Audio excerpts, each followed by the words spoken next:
Syederalun, ratusan demonstran berkumpul di Federal Plaza di Teheran, Iran pada Rabu 21 September 2022 malam untuk memprotes pembunuhan Mahsa Amini berusia 22 tahun pada pekan lalu.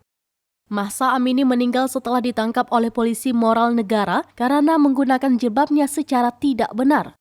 Pejabat Iran mengatakan dia meninggal karena serangan jantung, namun keluarganya mengatakan ia dipukuli hingga meninggal dalam tahanan.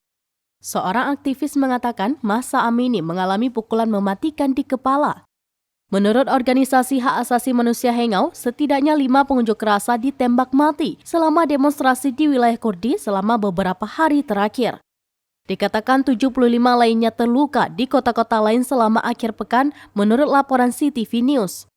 Aksi demonstrasi ini diikuti dengan beberapa aksi, termasuk aksi para wanita yang memotong rambutnya untuk menghormati Amini.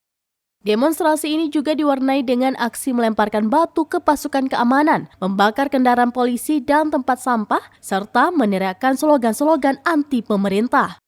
Kematian Amini telah memicu protes mematikan di Teheran, ibu kota Iran. Bahkan, demo atas kematian Mahsa Amini juga terjadi di kota-kota besar Amerika Serikat, termasuk Los Angeles, Dallas, dan Chicago.